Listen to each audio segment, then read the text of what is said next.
అండి అందరూ ఎలా ఉన్నారు? బాగున్నారా అండి? ఈరోజు నేను కాకరకాయ కర్రీ చేస్తున్నాను. పెనం పెట్టి ఆయిల్ వేసుకొని ఆనియన్, కరివేపాకు, ఆవాలు, జీలకర్ర అవన్నీ వేసుకోవాలి. టమోటాస్ వేసుకోవాలి. మీడియం సైజ్ 2 టమోటాలు తీసుకొని సన్నగా కట్ చేసుకొని టమోటాలు వేసుకోవాలి. లోపల కాకరకాయలు ఇలా సన్నగా స్లైసెస్ లాగా కట్ చేసుకొని పసుపు వేసి నానబెట్టాలి. పూరి చూడండి, వాటరు చేదు అనేది వెళ్ళిపోతుంది. వేసి మొత్తం ఒక ప్లేట్లోకి తీసుకోవాలి. వేగించుకోవాలి.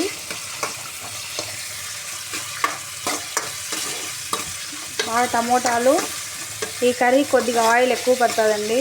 కర్రీకి ఆయిల్ ఎక్కువ ఉంటేనే టేస్ట్ వస్తుంది.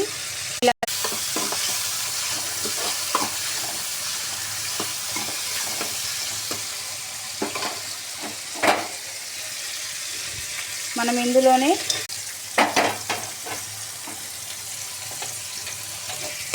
వేసి కలుపుకోవాలి. అది మగ్గనియాలి 2 మినిట్స్. శనగగింజలు, పల్లీలు వేయించుకొని తెల్లగడ్డ, అల్లం పేస్టు, చింతపండు, ధనియాల పొడి, మిరప్పొడి, పసుపు, సాల్ట్ తగినంత వేసుకోవాలి. వేసుకొని అంతా మిక్సీ పట్టాలి. బాగా వేగిపోయాయి. ఆయిల్ వేగి బాగా ఆయిల్ పైకి తేలుతుంది. మనం కొట్టిన మసాలా అంతా వేసేయాలి. మసాలా వేసినాక హై ఫ్లేమ్లో పెట్టి కొద్దిగా తగినంత వాటర్ వేసుకొని బాగా కలుపుకోవాలి.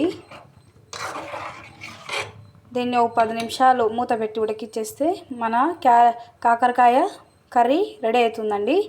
చూద్దాం. లోపల రైస్ పెట్టేసాము. రైస్ అయిపోయింది. వేసాను పెసరపప్పు. కర్రీ రెడీ అయిపోయింది. వేడి అన్నం, కాకరకాయ కర్రీ, కాకరకాయ ఫ్రై టేస్ట్ చూసి ఎలా ఉందో చూద్దాం.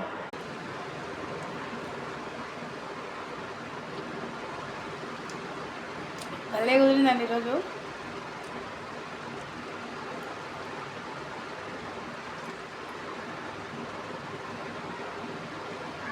త్వరగా కుదిరింది నాకైతే కర్రీ. మీరు కూడా నచ్చితే ఇంట్లో వంట చేసి నాకు కూడా కామెంట్ చేయండి ఫ్రెండ్స్, ఎలా వచ్చిందో. ఫ్రెండ్స్